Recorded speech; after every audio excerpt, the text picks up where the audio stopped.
Piénsalo, ¿cómo identificamos que otros seres tienen consciencia? ¿Qué pasa si creas una IA que tiene consciencia y tiene libertad? La mente, para poder estar adaptada, tiene que hacer una predicción de cuáles son las causas de la información sensorial que está entrando. No sé si creemos o tenemos la experiencia de que nuestra vida es fundamentalmente consciente. De un padre jugando con el niño, que hace como de que se enfada con un peluche. El niño con 3 o 4 años sabe que lo que está haciendo el padre es una simulación de su propia emoción. Hola a todos y todas, estamos en el podcast de Árbol de Ser y hoy tenemos a un invitado especial que es Nacho Echegoyen. Te voy a presentar como muy brevemente, un minutillo, y tú ahora me corriges y amplías un poco, pero así de, bueno, como destacando unas líneas, sería que eres doctor en psicología... Ingeniería biomédica. Vale, sí. Genial.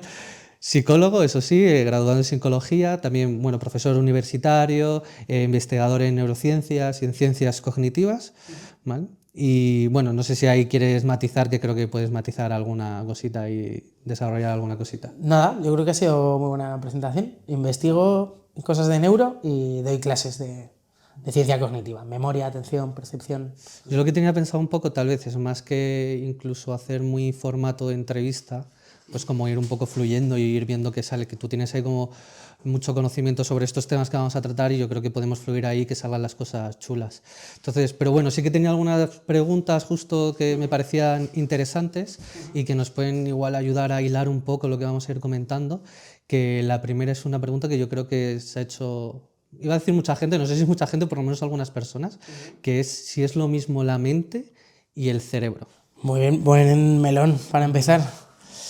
Pues bueno, la primera, lo más honesto es decir que no tenemos ni idea, y el que diga que sabe del tema probablemente miente. No sabemos realmente la relación última que hay entre la mente y el cerebro, y las respuestas que vamos a encontrar siempre son parciales y siempre dependen del paradigma científico, de los presupuestos científicos que hacemos, ¿no?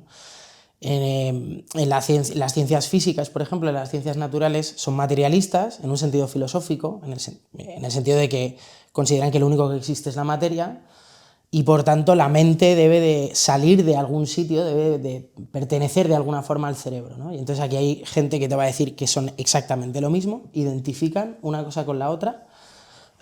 Otros que más bien se posicionan en un emergentismo, es decir, de la dinámica cerebral, de cómo unas neuronas hablan con otras, emerge el funcionamiento mental. Cuando decimos que emerge es porque sabemos que hay muchos sistemas en los que emergen propiedades, pero también tiene un poco de trampa porque oculta nuestra propia ignorancia. Que emerge significa en el fondo que no terminamos de entender bien los mecanismos, pero que debe de salir una cosa de la otra, ¿no?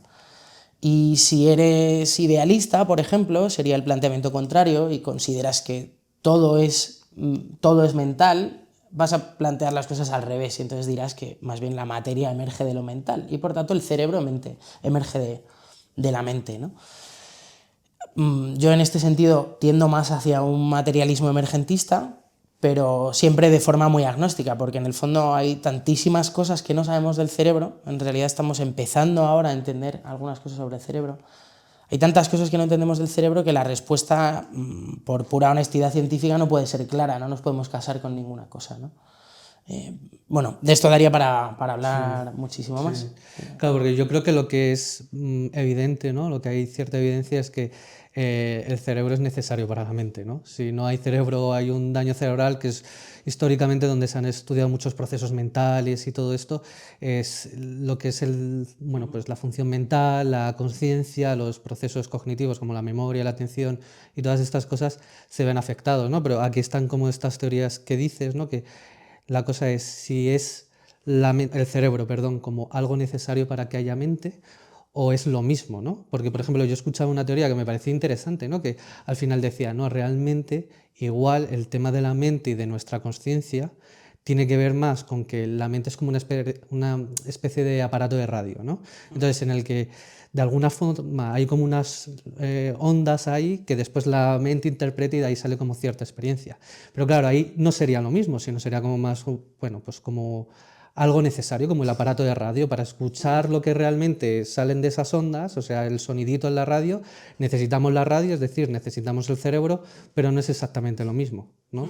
Pero entonces, aquí de lo que también decías, a mí lo que me parecía interesante es este punto de que hay mucho campo abierto, de alguna forma, y hay veces que hay en este campo como ciertos, entre comillas, ejercicios de fe, ¿no? De cojo este postulado o cojo otro, pero todavía no hay como una evidencia muy clara, ¿no? Que diga, parecen que los tiros van por aquí, sino es como más de, bueno, yo tengo esta sensación basado en evidencia científica, basado en estudios, pero muchas veces es como ese, entre comillas, salto de fe, ¿no? Yo lo veo así, no sé cómo lo ves tú.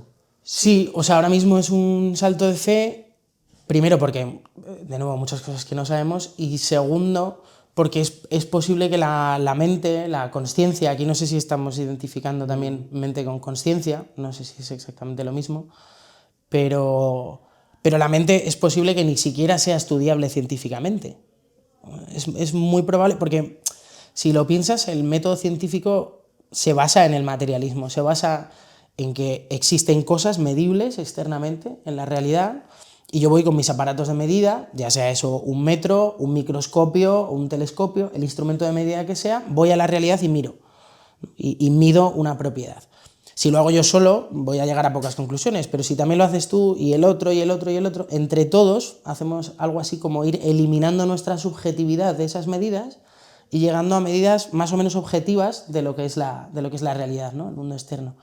Y eso se basa en cosas que podemos medir. Pero claro, en el caso de la mente, ¿qué podemos medir sobre la mente? Solo podemos medir propiedades del cerebro o, si te pones en un plano filosófico, hacer algo de fenomenología, describir cualitativamente en qué consiste la experiencia subjetiva, fenomenológica, ¿no? El famoso concepto del qualia filosófico. Entonces, no solo es que ahora mismo todos sean apuestas, que el que diga a ciencia cierta que sabe cuál es la naturaleza última de la conciencia está apostando, o de la mente, vamos, está apostando, sino que además puede que escape a nuestro propio método científico. Quizá haya que inventar un método distinto y sencillamente no podamos acceder con las herramientas científicas que tenemos ahora mismo. En cualquier caso, como bien decías tú antes, yo creo que lo razonable es asumir que no hay mente sin sistema nervioso central, no va a haber una consciencia si no hay un cerebro detrás que la soporte y que evidentemente si te quitan el cerebro pierdes la mente, ¿no? Pierdes la conciencia. Entonces la pregunta es si las propiedades son las mismas, si el cerebro tiene las mismas propiedades que la mente, lo cual de primeras claramente no. Nuestra experiencia subjetiva no tiene que ver no directamente con los chispazos de nuestras neuronas, sino con esta planta que tiene este color, con las personas que están en la habitación, con una serie de cosas en una especie de espacio mental subjetivo, ¿no? Y eso parece muy distinto a lo que observamos en el cerebro, parece una realidad muy, muy diferente. Y de fondo además está el problema del libre albedrío, el problema de la libertad humana, claro. Porque si tú asumes que o bien que la mente y el cerebro son lo mismo, o bien que la mente emerge del cerebro y estás fundamentado, estás basado en un paradigma materialista, científico, yo mido y el universo es básicamente, en el sentido newtoniano, ¿no? El universo como una gran máquina, como un gran reloj, ¿no? Con engranajes. Si yo asumo que es determinista y el cerebro asumimos que es determinista, que por muy complejo que sea el mecanismo, es un mecanismo a fin de cuentas, ¿dónde queda la libertad humana? ¿Dónde queda esta experiencia subjetiva que todos tenemos de ser dueños de nuestros propios actos, ¿no? Entonces aquí hay un dilema muy, muy difícil de resolver. De nuevo porque el método científico que tenemos es determinista, es mecanicista. Claro, ahí me vienen, ibas diciendo cosas y me venían como muchos hilos por donde podíamos seguir. No sé cuál elegir, ¿no? Hay uno que me parecía muy interesante, si es realmente posible llegar a explicar pues, la mente y demás desde la ciencia, que ya has dicho, bueno, puede que sí, puede que no. Ahora eso es algo, no sé si por desarrollar o tal vez algo como de las propias bases y de los propios límites de la ciencia y demás, pero algo que me parecía muy interesante y que podemos seguir también por ahí es lo de que la conciencia hay una experiencia íntima, ¿no? De lo que somos conscientes, de los cuales ya que dices, que es como la rojez, ¿no? Y como la experiencia íntima de lo que son las cosas, ¿no? De yo aquí te estoy viendo, yo aquí te estoy mirando y eso es una experiencia mía propia que hasta qué punto puede ser reducida a un mecanismo cerebral, ¿no? Y aquí justo lo hablamos el otro día, ¿no? Este artículo tan famoso que siempre se me olvida el nombre del autor y siempre se me olvidará, ¿no? Pero es el de cómo es ser un murciélago, creo, ¿no? Sí, que, más nivel. sí, justo, que es como, viene a decir algo así que tú puedes explicar todo el cerebro del murciélago, pero ¿puedes realmente saber cómo es ser un murciélago? Entonces hay algo como irreductible, ¿no? Irreductible en el sentido de que tal vez no pueda ser explicado lo que es la consciencia desde el punto de vista cerebral. No sé si tú crees que puede ser explicado, ¿qué opinas de esto un poco? Sí, a mí me parece que es un concepto muy interesante a tener en cuenta, esta idea de la irreductibilidad fenomenológica, ¿no? El que yo por mucho que te conozca, no solo un murciélago, y por mucho que sepamos cómo funciona un murciélago, sino con otras personas también, por mucho que conozcamos a otras personas y podamos incluso predecir cómo van a sentir las cosas o cómo van a reaccionar ante las cosas, hay una frontera invisible entre una mente y otra. Es completamente imposible ponerse en el lugar de otra persona, porque es una fenomenología de primera persona, que se llama a veces también, ¿no? La ciencia sería una fenomenología de tercera persona. Observamos algo que hay fuera. Y en ese sentido, ahí hay una barrera que yo creo que con la ciencia que tenemos actualmente es imposible. Imagínate que alguien en algún momento, esto puede que llegue a ocurrir, igual lo descubre la inteligencia artificial, vete tú a saber, ¿no? Imagínate que alguien descubre la fórmula, sintetiza una ecuación, ¿no? Que te dice, mira, si tenemos este número de neuronas, todas reaccionando y todas conectadas de esta forma, va a aparecer una conciencia, va a emerger una conciencia. Imagínate que eso es así y lo consigues. Aún así no te puedes poner en el lugar de esa conciencia que has creado. Sigue habiendo algo de esa especie de cosa consciente que acabamos de crear que no se puede reducir, que no puedes acceder directamente, ¿no? Esto se ve muy claro, aunque luego hay, como en todo, interpretaciones contrarias, ¿no? Pero esto se ve muy claro en el experimento mental de Mary. Lo comentábamos un poco el otro día, ¿no? El cuarto de Mary bueno, imagínate, Mary es una científica, imagínate que es una especialista en estudiar la percepción visual, ¿no? Y sabe exactamente cómo se conectan todas las neuronas de la corteza, cómo la información pasa de la retina, el núcleo geniculado lateral en el tálamo, la corteza... Bueno, sabe todos los detalles que se pueden saber sobre la percepción visual del color. Pero es una persona que vive en un mundo en blanco y negro. Está encerrada en su habitación estudiando y está todo absolutamente en blanco y negro. Aún así es la tía que más sabe del mundo de colores. Y sale de la habitación que está en blanco y negro y ve por primera vez el mundo. Ve por primera vez el mundo con colores. La rojez de un tomate o de una manzana, o el verde de los árboles. La pregunta sería, ¿ha ganado algo de información? ¿Sabe ahora algo nuevo que no sabía cuando estaba metida en su habitación? Como digo, aquí hay múltiples interpretaciones. Yo tiendo a pensar que sí, que ha ganado algo nuevo. Hay algo que es irreductible, que es esta experiencia fenomenológica de la que hablamos, ¿no? De experimentar en nuestras propias carnes la información. Y que eso, al menos por ahora, no hay manera de atraparlo científicamente. Que es algo irreductible y diferente. Y también me venía con esto, bueno, es algo que a mí me interesa, ¿no? Como este paradigma que decías de primera o de tercera persona, que sé que hay gente que ahí critica un poco como este paradigma de tercera persona porque es realmente posible estudiar como un fenómeno tan subjetivo y propio que depende muy, hasta cierto, no en exclusiva, ¿no? Pero íntimamente depende de nuestros propios procesos mentales. O sea, cómo estudiamos la consciencia desde nuestra perspectiva de tercera persona cuando no hay un punto casi de tercera persona, no sé cómo explicarlo. Recuerdo que Marcus Gabriel, ¿no? Que es un filósofo así como muy reconocido y demás, decía algo así en el sentido de cómo podemos estudiar el mundo material o llevándolo ahora a la mente y al cerebro y demás desde una perspectiva de tercera persona o desde fuera, ¿no? Digamos, si no tenemos un punto en el universo que nos permita estar completamente fuera. O sea, no hay un punto fuera del universo, ¿no? No hay un punto fuera de mi mente para estudiar algo exactamente, ¿no? Claro, para Marcus Gabriel es imposible, no se puede hacer. O sea, por eso él tiene una posición, lo que llaman neorrealismo, pues es una posición a caballo entre el materialismo y el idealismo. Él asume que tiene que haber aspectos materiales, el cerebro, ¿no? Que es fundamental para que haya una mente, pero que luego la mente es una cosa distinta. Y él trata de demostrar cómo hay reglas que rigen el funcionamiento mental que no rigen el funcionamiento cerebral, ¿no?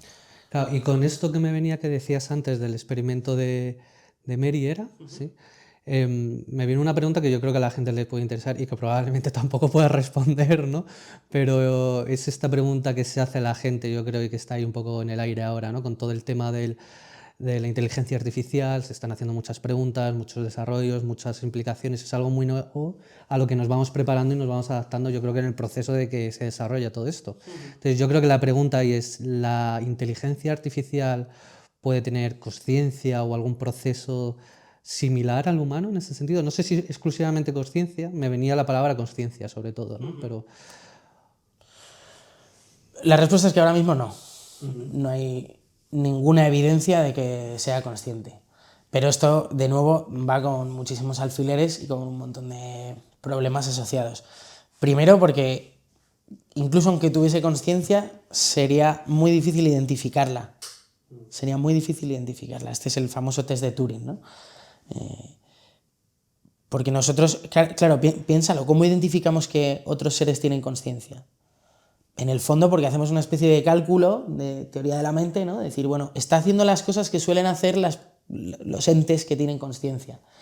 Y yo esto a veces se lo pregunto a mis alumnos, ¿no? Otros humanos, en principio, parece fácil asumir que tienen consciencia. Un perro o un gato, si tienes un perro o un gato, parece que tiene personalidad, parece que hace cosas que de alguna manera tiene voluntad, ¿no? Tiene un bebé.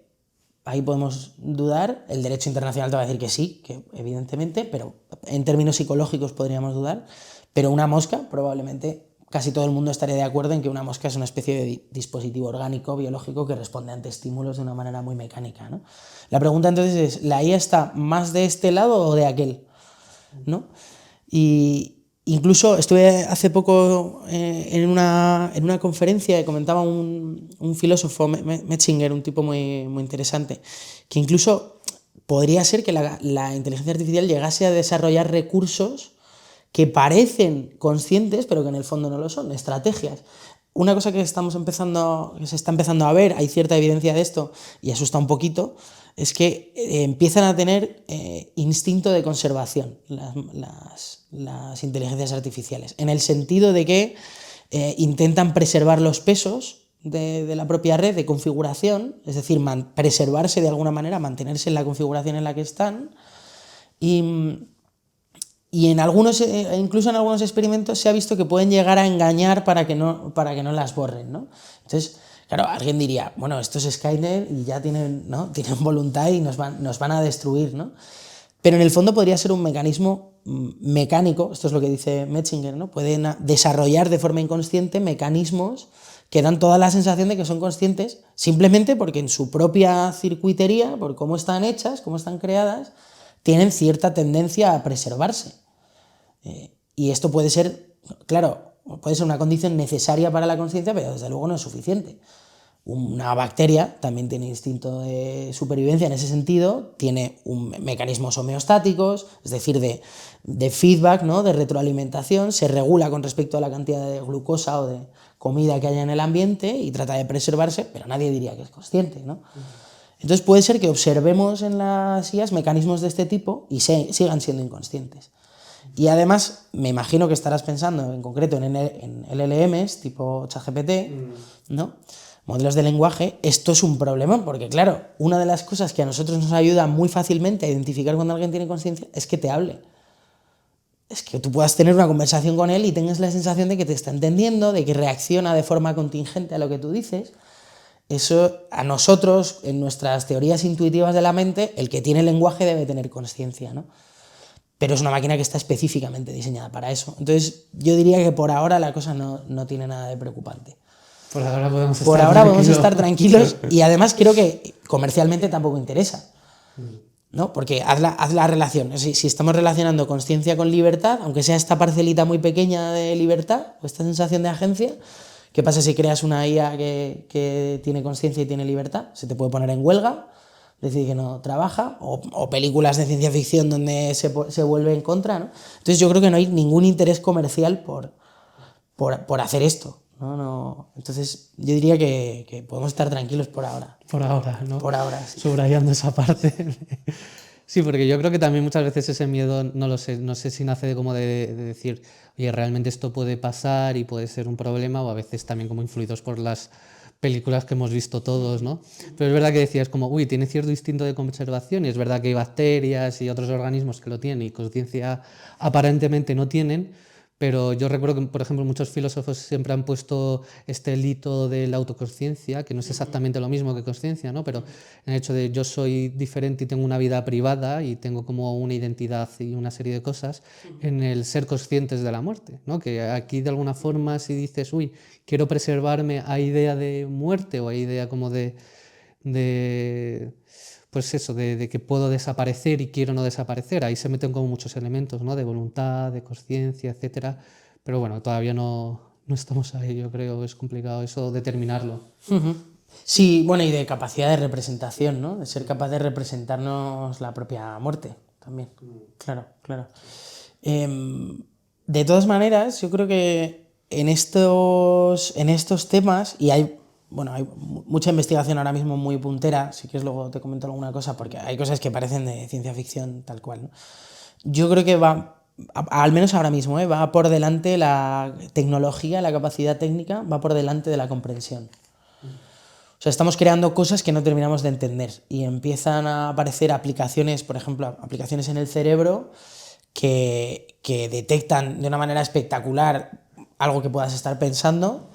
Esto se está haciendo en ensayos clínicos con gente que tiene parálisis completa, casos de ELA, por ejemplo, pues ya hay electrodos intracraneales que son capaces de decodificar el propio lenguaje, el propio pensamiento, ¿no?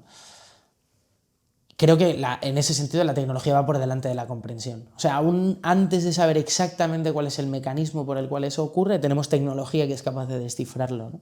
Y yo creo que esto es un problema porque básicamente pues es que tenemos un mono al volante que va a toda velocidad tirándose por la autopista y no sabe muy bien a dónde va. Esto es un poco... tengo yo la sensación a veces, ¿no? De la ciencia actual que vamos un poco así, ¿no? Estamos consiguiendo cosas increíbles pero no entendemos muy bien qué es lo que estamos consiguiendo exactamente.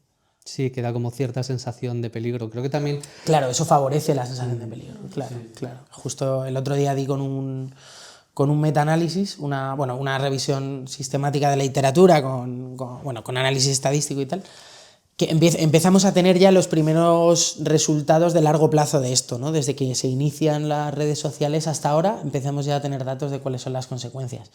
Y en realidad no es ninguna sorpresa, es un poco todo lo que todos pensamos, ¿no? Que se reduce nuestra capacidad atencional, se reduce nuestra capacidad para concentrarnos, dormimos peor porque estamos expuestos a pantallas con luz azul que reactivan los ciclos circadianos. Es básicamente como decirle a tu cerebro, oye, que es de día, pero son las 12 de la noche y estás con la pantalla del teléfono, ¿no?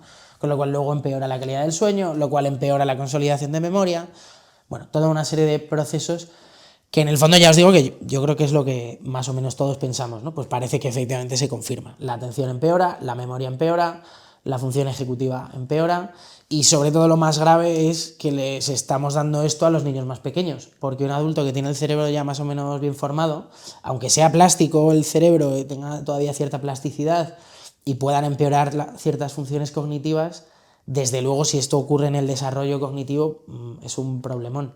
Esto está todavía por ver las consecuencias de largo plazo, pero claro, la generación Z, que ya se ha criado directamente con el móvil en la mano, ¿no? Va a ser un verdadero problemón, claro.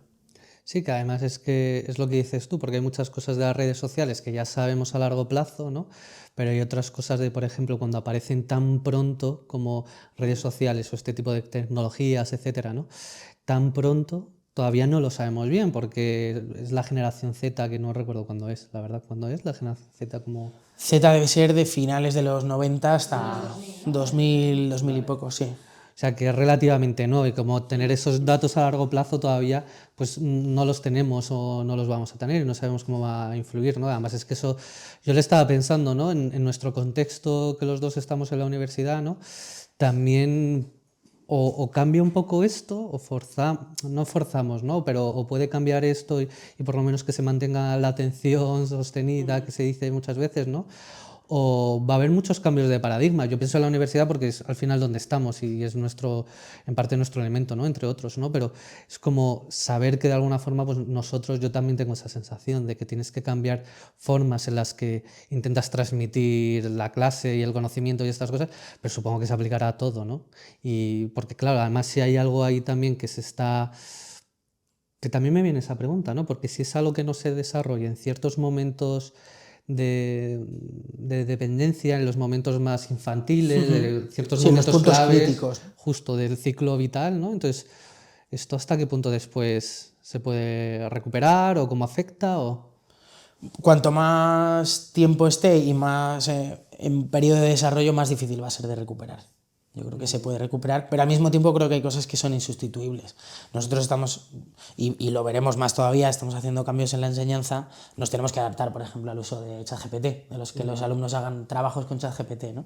Esto pues está a la orden del día y no nos queda más que adaptarnos, pero creo que no podemos adaptarlo todo. Creo que hay cosas que son insustituibles, igual por ejemplo que no lo es el deporte.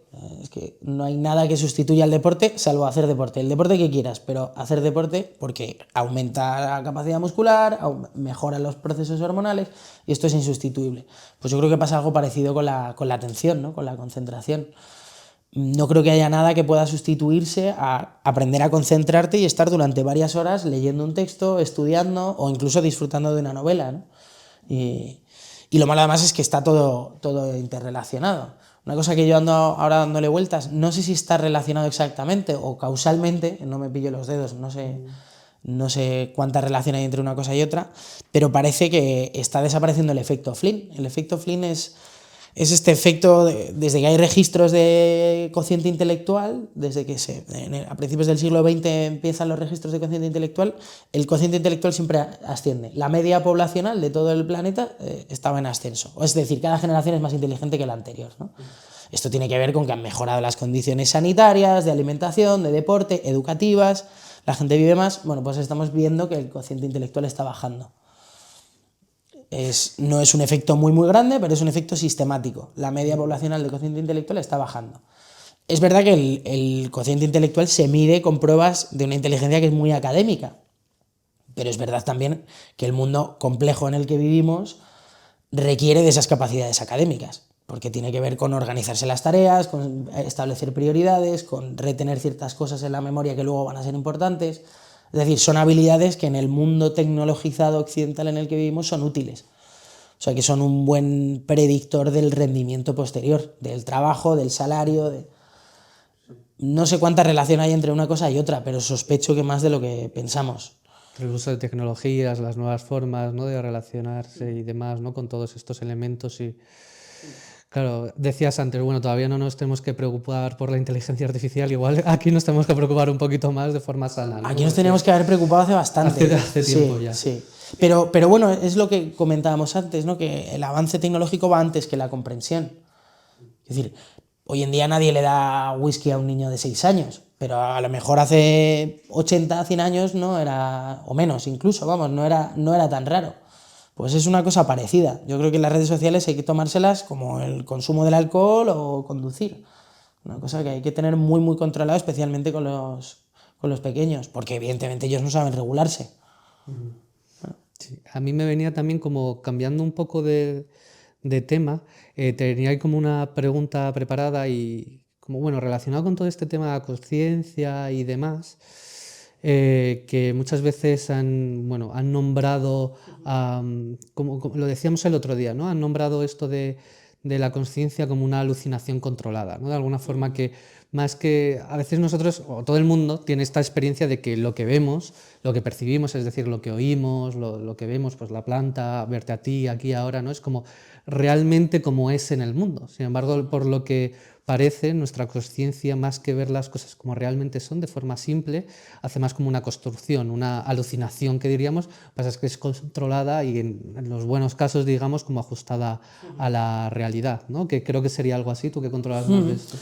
Sí, ese ejemplo lo comenta mucho Anil Seth, que es uno de los mayores estudiosos de la consciencia ahora mismo, y es esta idea que yo creo que cada vez lo entendemos, o sea, está más instalada, ¿no?, esta noción en neurociencia.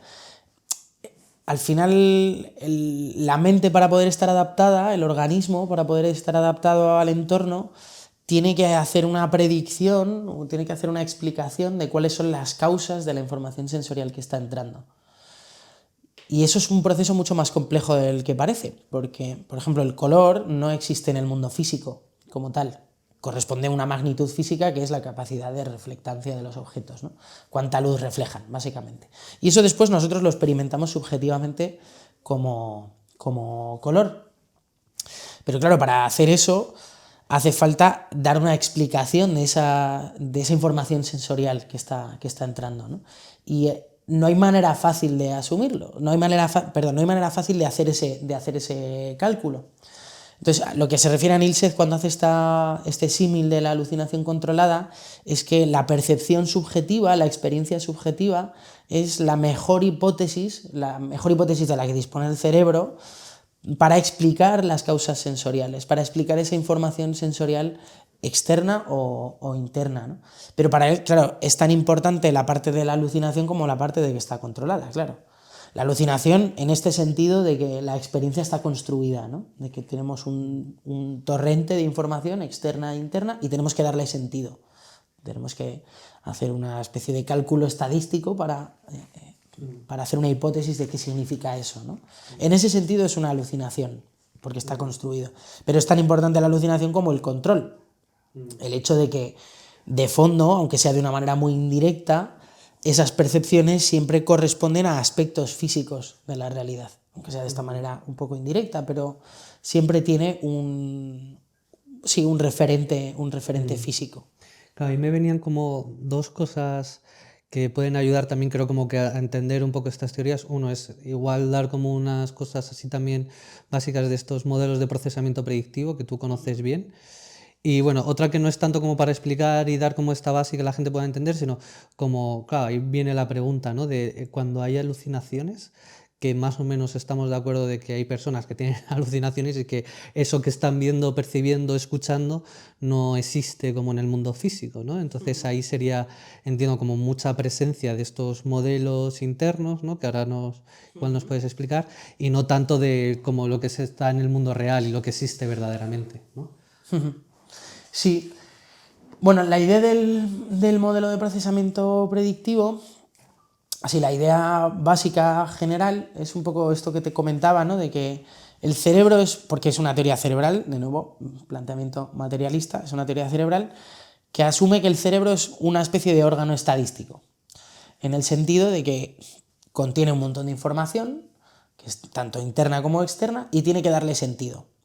Pero claro, como el acceso al mundo siempre está mediado por esos sentidos, no hay manera de salir al mundo real, está siempre mediado por nuestros propios receptores sensoriales, lo que hace el cerebro es interpretar esas señales, y hace una interpretación que es estadística. Y lo hace además de una manera jerárquica, que se llama, que es que según entra la información, se contrasta con una hipótesis de qué es esa información que puede estar entrando, y se calcula algo así como un error de predicción, que es básicamente la diferencia entre mi hipótesis y la información sensorial que está entrando. Cuando una hipótesis es muy buena, hay muy poco error de predicción, porque soy capaz de explicar muy bien lo que está, la información que entra. Ojo además porque estoy utilizando lenguaje intencional, pero esto es subperceptivo, es totalmente inconsciente. No es que yo decida ver el verde de ese color, sino que percibir las cosas como si fuesen verdes, cuando en esta planta, por ejemplo, percibirla verde es la mejor explicación de la información que está entrando a través de los conos en mi retina, ¿no? Y esto ocurre en una serie de pasos jerárquicos, donde suben las predicciones y bajan los errores de predicción. Al final de todo esto, que puede sonar muy, muy complejo, una buena manera de interpretarlo es algo así como que tenemos distintas fuentes de información, cada una con sus hipótesis de qué es lo que significan, y al final el cómputo total será una especie de pesado, de suma ponderada de unas causas y otras, unas cosas y otras, ¿no?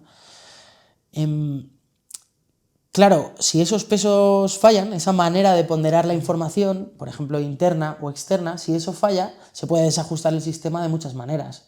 Entonces, ahora hay toda una corriente dentro de este marco de psiquiatría computacional que llamamos, que es tratar de reinterpretar las patologías mentales en términos de este modelo, ¿no? Por ejemplo, en el caso de las alucinaciones, es probable que el sistema que interpreta los pensamientos y la imaginación, que normalmente cuando estamos simplemente pensando e imaginando, recibe un peso un poco más bajo, en el sentido de que no puede tener el mismo peso que la información que está entrando externamente. Si esos pesos se desajustan, es posible que la persona interprete una vivencia interna como si estuviese fuera, como si estuviese ocurriendo externamente, ¿no? Es un problema de asignación, de demarcación del yo, que diríamos, ¿no? Esto es porque el propio organismo aprende incluso su propia conducta. Yo sé que, por ejemplo, si me aprieto la mano, esto tiene un efecto en el mundo, ¿no? Y así aprendo a generar una sensación de agencia. Cuando esta sensación se estropea, este cálculo de qué es mío y qué efecto genero yo en el mundo se estropea, se pueden romper esta demarcación del yo, ¿no? El identificar qué es mío y qué es ajeno.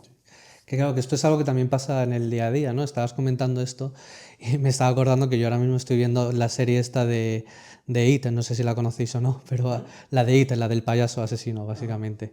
Entonces, claro, yo ahora escucho como ruidos en mi casa y no asumo que es simplemente la madera crujir o como es el payaso asesino, ¿no? Entonces, como ahí de alguna forma es como la experiencia previa está influyendo en cómo percibo el mundo, ¿no? Pero de forma muy clara, y es como ya no solo de cómo percibo el mundo en el sentido de, pues si he tenido como malas relaciones amorosas, ahora entro en una nueva relación y tengo ciertas expectativas, ciertos miedos, que eso es evidente, y yo creo que en nuestra experiencia pues todos hemos más o menos pasado por ahí, ¿no? Pero sino como también de cosas como muy elementales, ¿no? Como el ruido de la madera, ¿no? Y no es que yo vea al payaso y no es que yo piense realmente, conscientemente y deliberadamente que hay un payaso, pero por lo menos tengo más susto, ¿no? Igual no es algo como claro, ¿no? Pero de alguna forma todas estas experiencias están influyendo, ¿no? Entonces hay como, yo creo que la gracia de esto, bueno, la gracia, o por lo menos lo que a mí me parece interesante, es que subraya mucho este punto, ¿no? De decir, oye, que cómo somos conscientes, que no solo cómo somos conscientes, sino de cómo nos relacionamos con el mundo, no tiene que ver solo con lo que hay ahí fuera. No ves solo verde porque tiene unas longitudes de onda, sino porque hay una interpretación, hay una construcción ahí de tu cerebro que lo ve como tal, ¿no? Y como que hace, según esto que me está entrando, lo más probable es que esto sea verde o mi experiencia de verde, ¿no? Bueno, de hecho, claro, la consecuencia de eso es que no hay información, no experimentamos la información en bruto. Toda la información está tratada en procesos que llamamos arriba abajo, ¿no? Top-down, desde nuestras hipótesis a la información sensorial. Claro, esto es una de las cosas que estamos ahora estudiando más en mi grupito y en el laboratorio, como desde que somos pequeños nos vamos haciendo una especie de mapa de regularidades, qué cosas puedo esperar, ¿no? Y cómo eso genera las interpretaciones que hacemos, cómo percibimos en base a estas interpretaciones. Y yo creo que has dado con un punto muy clave, que es que no solamente es en aspectos relacionales, que es evidente que es así, ¿no? Que cuando tú vienes con mucha mochila, ¿no? Que diríamos, a una nueva relación, pues te traes toda tu mochila, todas tus interpretaciones sobre los actos y las emociones del otro, ¿no? Sino que efectivamente pasa a un nivel muy fundamental. El que tú, ahora mismo lo decías muy bien, ¿no? Que interpretes ese ruido como el payaso de la película, es porque momentáneamente estás educando a tu sistema a que haga interpretaciones de ese ruido en esos términos. Y lo que estamos empezando a ver es que este es un proceso fundamental que ocurre en toda la percepción, que toda la percepción está construida en base a esa danza, a ese juego entre las hipótesis y la información que entra, ¿no? La diferencia entre una cosa y la otra. Claro, que hay algo a subrayar también, ¿no? Que muchas veces nosotros, no sé si creemos o tenemos la experiencia de que nuestra vida es fundamentalmente consciente. Es decir, que es fundamentalmente, pues nosotros tomamos decisiones, está esta idea que yo creo que ya hemos dejado bastante atrás en el estudio y en psicología de como la racionalidad, en el sentido del que el ser humano se mueve por razones o por ideas, ¿no? Es como hay una parte de eso, pero hay mucho más, Ya pasaron ¿no? esos tiempos. Ya pasaron esos tiempos, yo creo que sí también, ¿no? Entonces es como esa sensación de que el ser humano de forma fundamental es inconsciente, ¿no? O sea, como más, no sé si decirlo automático, pero gran parte de nuestra vida es inconsciente realmente, ¿no? La mayor parte, claro, sí, sí. Y de hecho, bueno, es una cosa espectacular cuando te pones a estudiar todos los cálculos, todas las cosas que está haciendo el cerebro a la vez, desde controlar los ritmos hormonales, digestivos, respiratorios, generar la experiencia consciente que supone toda esta interpretación de toda la información sensorial que está entrando, las trayectorias de todos los objetos. La mayor parte de lo que ocurre está ocurriendo inconscientemente, claro. Nosotros tenemos acceso como a una especie de resultado final, ¿no? De amalgama de unas cosas y de otras. Y hay formas relativamente fáciles, además, de demostrar que el funcionamiento debe ser algo como esto, ¿no? Hay experimentos de lo que se llama el efecto, bueno, sine wave, en castellano sería el efecto onda sinusoidal, onda seno, Bueno, no sé si lo habéis visto, hay muchos vídeos de estos en YouTube, ¿no? Te ponen básicamente una onda que suena como un ruido, a nuestra mente le suena como un ruido, te ponen una frase escrita y luego te vuelven a poner la onda y escuchas en la onda eso que acabas de leer, ¿no? Ese es un ejemplo muy claro, de estos hay otro montón. Ese es un ejemplo muy claro de cómo nuestra interpretación construye nuestra percepción.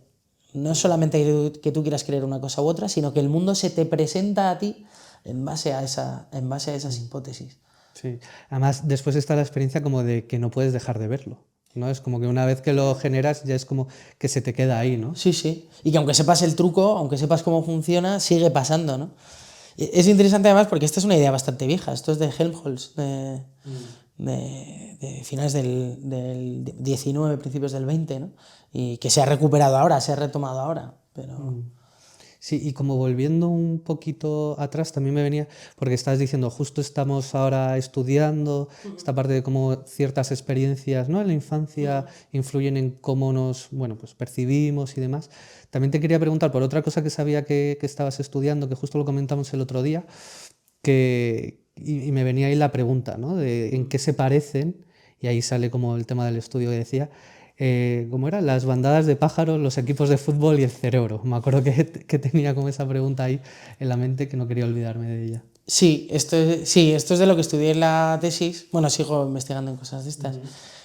Esa sería la perspectiva de sistemas complejos, ¿no? Que es una ciencia dentro de la física, es una ciencia relativamente joven, que estudia básicamente cómo distintos sistemas muy diferentes se pueden estudiar a través de las mismas reglas matemáticas, a través de las mismas ecuaciones, porque están compuestas de elementos que interactúan entre sí. Entonces, estos tres ejemplos, ¿no?, del fútbol o las bandadas de pájaros o el cerebro, son ejemplos de esto, de sistemas complejos que funcionan en red, además. Básicamente tienes distintos elementos que interactúan entre sí. Y volvemos un poco a la pregunta de inicio, ¿no?, sobre el emergentismo. En este tipo de sistemas sabemos que emergen propiedades. Sabemos que aparecen propiedades cuando los elementos están combinados que no están en los propios elementos en sí mismos. Ejemplos de esto, pues incluso, mira, hay uno muy clásico de Platón. ¿Dónde está la propiedad en un carro de llevarte a algún sitio?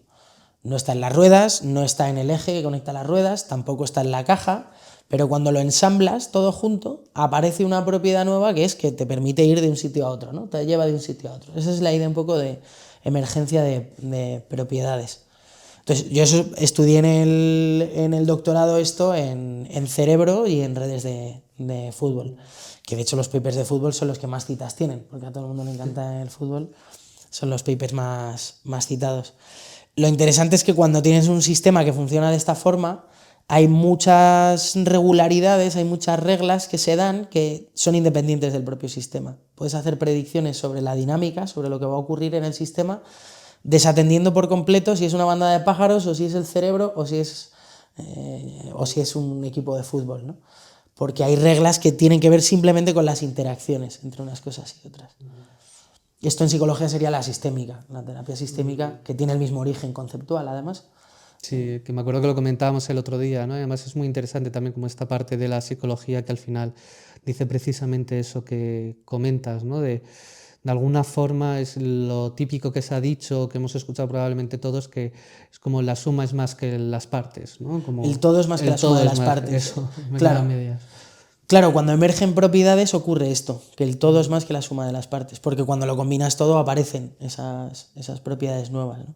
El truco es que está basado en interacciones que se retroalimentan. Ese es el truco, ¿no? Que está basado en interacciones múltiples, entonces acaba siendo un sistema no lineal donde se van acumulando efectos porque hay efectos de retroalimentación. Hay muchos efectos de retroalimentación. Como que de un elemento influye en otro, entiendo. Y se influye a sí mismo. Un elemento en el estado actual influye sobre sí mismo un segundo más tarde, ¿no?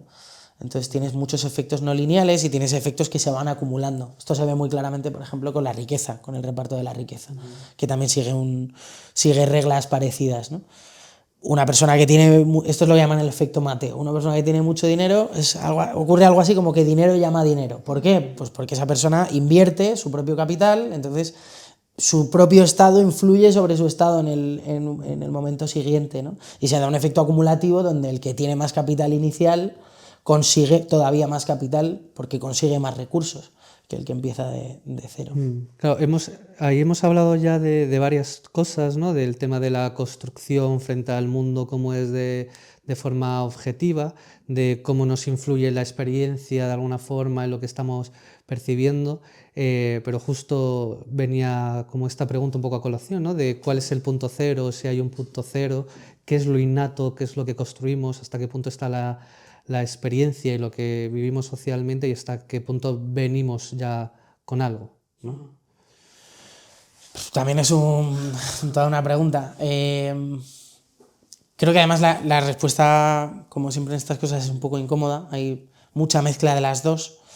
Probablemente lo que es innato, y digo probablemente porque, de nuevo, tampoco tenemos seguridad, certeza absoluta sobre esto, ¿no? Pero probablemente lo que es innato, como el sistema operativo, como si dijésemos, son las 3 o 4 reglas básicas para mantener el cuerpo, la homeostasis corporal, el que cuando hay una desregulación corporal, por ejemplo, aparece el malestar y entonces el niño llora y eso es una señal para el padre, pero ya en el momento en el que sales de ahí ya hay aprendizaje, porque imagínate, ¿no? El niño que se desregula, llora, ¿el padre qué hace? ¿Le hace caso o no le hace caso?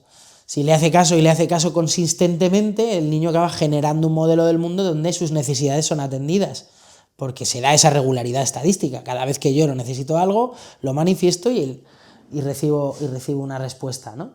Y eso ayuda incluso al niño también a entender sus propios estados internos y su propia regulación. Entonces, ¿qué es innato? La predisposición a esos aprendizajes, es decir, sería como una especie de metaaprendizaje. No es que vengas con el aprendizaje hecho, sino con la capacidad de aprender esas regularidades, con un sistema que se sincroniza o se ajusta, ¿no? se sintoniza con el propio entorno para entender esas regularidades. Y lo que es innato, muy poquitas cosas. Aprender el control motor, pero que también se tiene que aprender. La profundidad, por ejemplo, también se aprende. Entonces, lo que diría que es innato es la capacidad para aprender esas regularidades, no tanto las propias regularidades en sí mismas. Sí. De hecho, es como la parte de la gracia o de lo distintivo del ser humano, ¿no? Si vemos como otros organismos, tipo el cervatillo que nace y que todos hemos visto en documentales, que rápidamente se pone a andar en pocos minutos, ¿no? Y que es un organismo ya bastante maduro desde que nace, pero sí. La gracia del ser humano, digo, porque esos organismos como el cervatillo al final tampoco tienen mucho más campo de desarrollo, ¿no? O sea, evidentemente se sigue desarrollando, pero tiene unos límites muchos más fijados o tiene como, digamos, un tramo a recorrer mucho más corto que el que tiene el ser humano, ¿no? Y por eso nos hemos podido adaptar desde vivir pues en desiertos a vivir en sociedades como vivimos, en muchas culturas, muchas formas, o sea que hay mucho campo, ¿no? Bueno, venimos prácticamente sin hacer, claro, y requerimos muchos años de desarrollo, hasta los 30 por lo menos, requerimos muchos años de desarrollo, ¿no? y de inversión parental en ese desarrollo. Y tiene que ver con nuestras capacidades cognitivas, claro. Un chimpancé, por ejemplo, no recuerdo exactamente el gráfico, ¿no? Pero en torno a los 5 o 6 años es capaz de nutrirse por sí mismo y su cerebro tiene el 80% del volumen que va a tener cuando sea adulto. Eso en un niño a la misma edad, el desarrollo es muchísimo menor. Tiene que ver, no solo tiene que ver con el lenguaje, que aprender el lenguaje es algo muy complicado, tiene que ver con la teoría de la mente, la capacidad para entender que otros tienen una mente propia y eso complejiza muchísimo las interacciones sociales. Entonces, te diría que lo que es innato es esa estructura para esos aprendizajes, ¿no? Venimos preparados para aprender el lenguaje y sabemos que hay puntos críticos en los que o aprendes el lenguaje o el desarrollo va a ser muy malo. Y para la estructura, para entender las interacciones sociales, ¿no? Hay operaciones que hacen los niños desde muy pequeños, con menos de 3 o 4 años, un niño entiende, imagínate un padre jugando con el niño, que hace como de que se enfada con un peluche. El niño con 3 o 4 años sabe que lo que está haciendo el padre es una simulación de su propia emoción. Esto es complejísimo, si lo piensas es muy complejo. Hacer esa, ¿no? Es como una inferencia de 2 niveles. No está enfadado, está jugando a que está enfadado y es un juego, ¿no? Y venimos, yo creo, con la estructura para ese tipo de aprendizajes. A mí me sale como tirar de ahí de lo que has venido diciendo, ¿no? De la inversión parental, de cómo las experiencias al final, bueno, tempranas y las experiencias en general en la vida influyen en tus formas de predecir el mundo, de estar en el mundo de forma amplia, ¿no? Entonces es verdad que yo creo que ahora, no sé si tú lo sientes, pero yo lo noto, creo que también en mi núcleo en general, ¿no? Como en mis grupos sociales y demás, que es verdad que hay más conciencia de esta inversión parental, también hay más conciencia de cómo criar a los hijos, o qué puede ser bueno, qué no puede ser bueno. Yo creo que antes, supongo que generaciones anteriores tal vez se aventuraban más a hacerlo, para bien y para mal, supongo que también, pero ahora hay como más conciencia de esta inversión, más conciencia de todo lo que implica, todo lo que influye y Bueno, y que padre y madre se tienen que involucrar lo mismo. claro, que también hay cambios sociales ahí que es importante y que es difíciles, ¿no? Yo tengo la sensación de, igual es muy desde mi punto de vista, pero que cada vez la gente en general trabaja más, ¿no? Y que invierte más en su propio proyecto profesional, por llamarlo de alguna forma, y entonces es más difícil como dar espacio para otras cosas, ¿no? Sí, bueno, yo creo que vivimos en un mundo muy individualista, entonces está mucho esta idea de que hay que invertir en uno mismo y en el proyecto personal, y al mismo tiempo también hay una competitividad salvaje. O sea, no sé, aquí hablo un poco más por experiencia personal más que con datos ni experimentos, que yo no investigo sobre esto, ¿no? Pero yo tengo la impresión de que hay una competitividad brutal. En los tiempos de nuestros padres, joder, el que tenía una carrera tenía mucho hecho con respecto a los demás que no la tenían. En nuestros tiempos yo creo que sobra gente con carrera. Yo no lo digo en un sentido malo, ojalá todo el mundo estudiase lo que le diera la gana, ¿no? Pero que ahora mismo el valor de tener una carrera, un máster o un doctorado ha bajado muchísimo con respecto a lo que era hace 20 años, ¿no? Es porque estamos todos muy, muy sobrecualificados en un sistema de abundancia donde ya no faltan cosas, donde yo todavía recuerdo, esto suena un poco a abuelo cebolleta, ¿no? Pero mi padre, que a su vez su padre había pasado por la guerra civil y tenían instalada toda esta idea del esfuerzo, ¿no? Y yo creo que cada vez está menos instalada la idea del esfuerzo. Hay más cosas que son automáticas, hay un acceso brutal a la información, ya no requiere el esfuerzo que requería antes de irse a un libro. Son un montón de factores, ¿no? Que están todos conjugados. Pero yo creo que eso hace que el esfuerzo valga menos la pena, porque ya no te va a colocar en una posición mejor, sabes que compites contra otro montón de gente que va a tener lo mismo que tú. Casi seguro, además en España, yo en esto soy bastante pesimista, hay muchísima salida al extranjero porque están fatal las cosas en España, está subiendo todo a lo bestia y los sueldos no suben, con lo cual lo normal, si tienes un poquito de talento, es que te vayas fuera, si estás preparado para vivir en otros entornos, ¿no? Con lo cual también mucha gente dirá, pues es que no vale la pena intentarlo porque no voy a llegar, ¿no? Toda esta idea con la que yo creo que nosotros, tú y yo que somos de la misma generación, más o menos nos hemos criado y ya desaparecía un poco en nuestros tiempos, ¿no? Que es esta idea del progreso, esfuérzate, conseguirás cosas, sigue estudiando, esto que decía mi abuela, de ser un hombre de provecho, ¿no? ¿Cómo le puedes decir esto ahora a alguien que ha nacido hace 15 años? Si es que tiene una pinta terrible, no sabemos si nos van a matar las IAs o vamos a destruir el planeta, o sencillamente, aunque te esfuerces, no vas a poder comprarte un piso en la vida, ¿no? Yo creo que es perfectamente adaptativo plantarse y decir, pues no me da la gana de hacer nada, porque mira cómo está todo. Claro que ahí estamos muy en contacto con todas las cosas que han pasado, ¿no? Hemos tenido pues, muchas cosas de pandemias, crisis Es que económicas, nos faltan los alienígenas. nos faltan los alienígenas, sí, Claro, como claro. cuando te decían los abuelos, ¿no? Como yo he vivido una guerra y tú veías a tu abuelo y decías, joder, evidentemente has sufrido aquí más que nadie. Y ya llega un punto en el que nos vamos nivelando, ¿no? Que hay mucho sufrimiento, hay mucha dificultad y es muy complicado como y nos comparamos con generaciones anteriores, ¿no? Yo me comparo con la generación de mis padres y el acceso a la vivienda, el acceso a muchas cosas, ¿no? Y a tener un bienestar económico y social era muy, bueno, iba a decir fácil, realmente no es fácil, ¿no? Pero era más asumible, vamos a decir, ¿no? Claro, yo creo que ahora también se crece con esa percepción y con mucho contacto con todo lo que está mal, ¿no?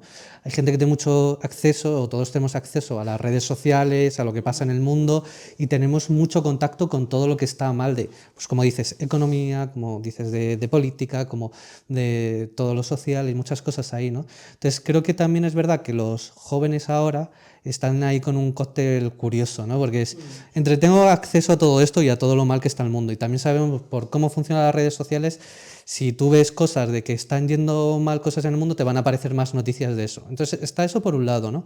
Por otro lado, decías antes, cada vez cómo se está afectando las capacidades cognitivas en términos de capacidad atencional, de memoria, también está siendo más difícil. Entonces yo me imagino un niño, un joven adolescente, ¿no? Que está diciendo, uy, las cosas están fatal.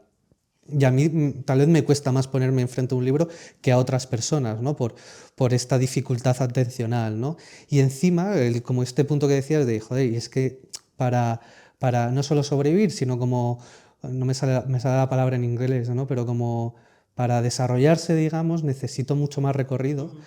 Al final es muy difícil y ahí me viene un recuerdo de mi hermano. Yo tengo un hermano que tiene 10 años, 11 va a cumplir, creo, que decía desde que tenía 4 años que él de mayor quería ser jubilado. Y digo, joder, pues yo en parte te entiendo, o sea, como proyecto de vida es verdad que se te queda un poco corto, pero entiendo que ahí a la gente le está costando más. Y creo que esto es parte de lo que subrayamos muchas veces los psicólogos, ¿no? Como hay una parte social, hay una parte de los desarrollos de las tecnologías que están afectando y que es difícil saber cómo afectan, ¿no? Cómo afectan las redes, cómo afecta todo esto, pero también el propio desarrollo biológico del cerebro por cómo estamos viviendo ahora la vida, los estudios, el desarrollo, ¿no? Bueno, y yo creo que muy importante también el sentido de agencia, con esto que comentabas tú, ¿no? Que yo creo que se está rompiendo mucho ese sentido de agencia. Sentido de agencia en el sentido de que tú antes sabías que si hacías una serie de cosas, de estudiar, de trabajar, de carrera, ibas a ir subiendo y vas a poder controlar tu vida para progresar, ¿no? ¿Qué sentido de agencia hay ahora? Pues cada vez menos, por esto de que la competitividad es brutal, por esto de que luego además yo creo que debe de haber algo muy incontrolable en que de pronto subas un vídeo a TikTok o hagas una foto que se hace viral y ya te subes a la ola y te haces youtuber o cosas de este tipo, ¿no? Yo creo que hay mucha sensación, o al menos a mí me la da, mucha sensación de que hay efectos muy aleatorios, que de pronto sin saber muy bien cómo, este que se ha esforzado a muerte no llega a ningún sitio y este que más bien ha tenido suerte llega mucho más lejos que cualquier otro. Entonces, cuando no tienes ningún control para hacer nada, pues claro, hay una respuesta muy normal que es quedarte parado, porque total, no, va a dar igual. Claro, de bajar los brazos y decir, da igual, ¿no? Es como no depende de mí, o lo que decías, es mucho coste para llegar a ese punto, ¿no? Y es muy difícil llegar a ese punto. Y mucha inseguridad, porque luego llegas y tampoco está muy claro qué va a pasar contigo. Yo creo que habría que mirar los datos, pero creo que ahora mismo hay una cantidad de solicitudes para oposiciones, todo el mundo quiere ser funcionario. Muchísima gente que ha estudiado cosas de carrera que les gustaban, lo que quieren es ser funcionarios, porque quieren tener seguridad, un horario fijo. Claro. Sí, y ahí ya como para ir terminando, me venía una última pregunta que es una pregunta un poco abierta y a ver por dónde la puedes coger, ¿no? Pero ¿cuál sería un poco tu predicción de qué vamos a saber de la mente o de la consciencia del ser humano? El ser humano es demasiado grande igual, pero en este sentido psicológico, ¿no? De si nos vamos a pasar el juego, ¿no? De la conciencia. No sabría decirte. Creo que vamos a ver cosas muy espectaculares. Hay desarrollos ahora mismo en robótica que dan bastante miedo, en inteligencia artificial, que lo estamos viendo, dan bastante miedo, de codificación de pensamientos o de sueños, que esto empieza a hacerse. Todavía está en pañales esta tecnología, pero ya hay incluso un estudio que les han tenido que pedir a los participantes que piensen en una palabra de contraseña para empezar a decodificar su pensamiento, porque si no la máquina está funcionando todo el rato, ¿no? Es de suponer que esto va a pasar a ser tecnología cotidiana que te puedas poner en una diadema. Luego los costes asociados a esto, habrá que pagar el premium y si no te cuelan anuncios, cosas de este tipo, ¿no? Pero me puedo imaginar un futuro un poco así, un poco estilo Black Mirror. Creo que no estamos muy lejos de eso, ¿no? Con cada vez todo más dominado por la inteligencia artificial, por aspectos robóticos y de acceso al cerebro que no terminamos de comprender pero que funcionan antes de que comprendamos, y aumentando la brecha, la desigualdad, porque esto es tecnología muy cara. Esto se habla ya de transhumanismo también, tenemos una asociación Cyborg en España, Rafa Yuste está peleando por los neuroderechos que se llaman, o sea, esto es algo real, no me la estoy jugando mucho, no es una predicción muy a largo plazo, esto son cosas que ya están, ¿no? Y yo creo que van a tender a magnificarse, van a tender a aumentar. Sí, que es muy difícil adaptarse a todo esto porque algo que se subraya mucho también es como el cambio de paradigma, yo creo que, no sé si el cambio de paradigma o los cambios de paradigma, es decir, la forma de que funciona el mundo de forma así como amplia, ha sido como muy acelerada en los últimos años. Realmente los cambios de paradigma que hemos vivido tú y yo es mucho mayor que la que han vivido nuestros abuelos, probablemente, ¿no? Entonces es verdad que es muy acelerado, ¿no? Entonces es como estamos haciendo ya, como adaptándonos a la IA y que será lo siguiente que venga, porque puede venir pues todo esto, ¿no? Que dices a nivel de cyborgs y demás, ¿no? Como todas estas cosas. No, no, totalmente. Nuestra capacidad para adaptarnos, yo creo que se queda muy cortita para la velocidad a la que vamos. Sí, sí, sí.